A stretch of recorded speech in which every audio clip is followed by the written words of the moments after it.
Assalamu alaikum warahmatullahi wabarakatu, mdau wa Uktijabu TV, ni kukaribisha kusubscribe YouTube channel yetu ikiwa bado hujasubscribe, kulike, kushare na marafiki.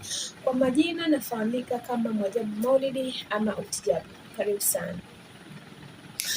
Moja ya mambo ambayo tulizungumzia wiki iliyopita ni kumuhusu kijana ambaye aliuawa. Huyu kijana alidhulumiwa uhai wake kwa kukatwa kichwa, na mpaka mazishi yake yanakuja kufanyika kijana huyu alikuwa hana kichwa. Inna lillahi wa inna ilaihi rajiun. Kwa hiyo katika masuala kama haya tunaona shirki imeingia.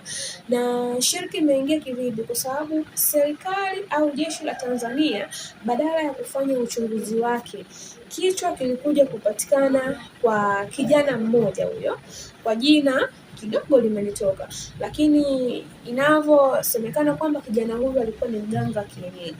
Kwa hiyo hapa tunaanza kugundua madhara ya shirki katika jamii. Kwa hiyo shirki ni mbaya. Mwenyezi Mungu akikataza kitu ujue hicho kitu ni kibaya. Kwanza, moja ya madhambi ambayo Mwenyezi Mungu hayasamehi mojawapo ni shirki. Na madhara ya shirki ambayo sisi leo hii tunayaona ni kama hivi: kuua watu, wameenda wamedhulumu uhai wa mtu ili wamsikilize mganga. Kwa hiyo hawa watu tayari wameshaingia katika makosa mawili. Kosa la kwanza ni shirki. Shirki ni dhambi kubwa. Unamwamini mwanadamu mwenzio badala ya kumwamini Mwenyezi Mungu.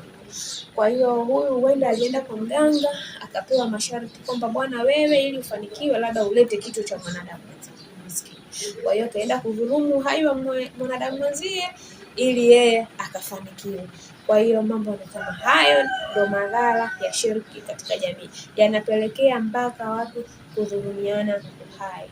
Na moja ya madhambi yenye kuangamiza siku ya Kiyama ni kudhulumu uhai wa mtu, kwa sababu leo hii huyu aliyodhulumiwa uhai wake atamfuata yule aliyemdhulumu, na haki itagawanywa kwa mwenye kutoa haki siku hiyo ya Kiyama. Kwa hiyo jamani, ndugu zangu Waislamu, tuacheni masuala ya shirki. Shirki sio nzuri, na moja madhara ya shirki ambayo tunayaona ikiwa mwendo haya, mganga anakupa sharti, mwingine unakuta anapewa sharti kwamba katembee na mama yako. Yaani ni masharti ya ambayo Mungu kayakataza, yeye ndo anakupa hayo. Katembee na dada yako ulizaliwa naye tumboni, katembee na mwanao. Yaani vile vitu ambavyo vimekatazwa huku, yeye ndo anakuhalalisha navyo. Kwa hiyo jamani, tuweni makini. Nina uhakika kwamba tukifuata vitabu vya Mwenyezi Mungu vinasema nini, tukifuata mwongozo wa Mwenyezi Mungu, hivi vitu havitatokea katika jamii na jamii itakuwa iko katika salama.